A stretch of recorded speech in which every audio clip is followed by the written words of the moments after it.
What's happening, guys? Just a little bit less than 2 weeks until I personally see Captain America Civil War. Same goes for most of you guys as well, most of the fans. We will see what so far is described as the best Marvel movie, and of course the big reveal, the very first introduction to the brand new Spider-Man played by Tom Holland. Now today we'll cover up 7 things, 7 facts about Spider-Man in Captain America Civil War. So as you probably have guessed already, this video does contain spoilers, guys, so be warned. We will get to know some scenes description, some Easter eggs in the movie regarding Spider-Man. So yes, spoilers ahead, guys. If you want to be surprised while watching Spidey scenes, in the Captain America Civil War, I honestly suggest to stop watching video right now. For quite a while we've been hearing this rumor about Tony Stark's possible involvement in the creation of Spidey's web shooters in Captain America Civil War. A lot of people were really pissed off about it. It was one hell of a controversial rumor. Well, it is now officially debunked. Spider-Man in Captain America Civil War creates the web shooters and the web fluid himself. There is a scene in the movie when Tony Stark visits Peter Parker's apartment,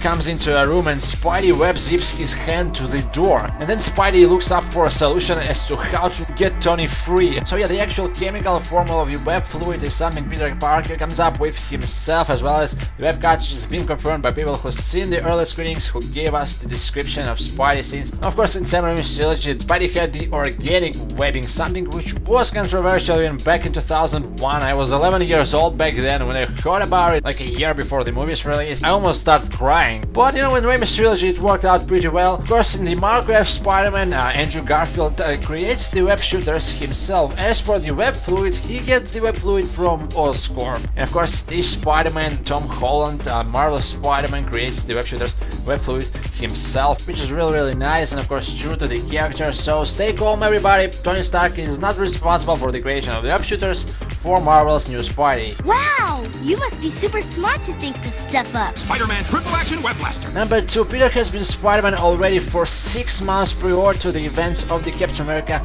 Civil War. So by the time of the events of the movie, Spidey hasn't been really well known to the public. But here's the fun thing, he apparently is a YouTube star. That's right, it is revealed in the movie that Spidey's videos are actually surfing around the web and in YouTube, and this brand new superhero swinging around in his homemade costume. That's right, the homemade suit is what Peter Parker creates for himself first before he gets this suit. So yes, Spidey's been Spidey for 6 months and he's a brand new, freshly baked superhero, not really well known to the public, thus he's not known to General Ross yet, and we're not going to see Peter signing up the Sokovia Accords. Spidey does not get under the government wing, he joins Team Iron Man for a different reason. The new Spidey is a huge Star Wars fan. During the airport fight scene, Spidey takes on Falcon, Captain America and Bucky, and his highlight of the movie will be actually facing the Giant Man, the huge version of Paul Rudd's Ant-Man. And how Spider-Man takes him? Well, apparently he ties up Giant Man's legs with his webbing around, just the way Rebels did it in The Empire Strikes Back. And Spidey does mention himself that this trick is something from a really old movie. Number 4. There's a reason behind Spidey's moving eyes. In the second Civil War trailer, we're seeing Spidey having animated eyes as a part of his brand new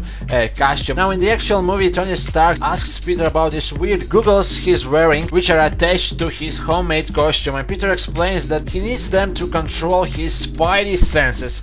Well, I'm not sure how this ties up with Spidey senses, but that's the reason apparently. The precise quote mentioned by Peter Parker is that his senses have been, quote, dialed up to 11. Hopefully this will be explained in Spidey's solo film, as apparently in Civil War that's the only explanation we're about to get. Number 5. Spider-Man Homecoming. The actual movie title is referenced sort of as an Easter egg in Captain America Civil War. It is revealed that during Hydra's brainwashing process on Bucky, we will hear a voice which repeats the words lunging, freight car, Award 1 and the phrase Homecoming. So the actual phrase Homecoming, the title for the upcoming Spider-Man solo film, is a part of Hydra's brainwashing process. Number 6. Peter mentions Uncle Ben. Now of course we've been hearing for months now that the new Marvel Spider-Man won't have an origin story, and thank God he won't, but apparently in Captain America Civil War, during a scene where Spidey chats with Tony Stark, he reveals to Tony that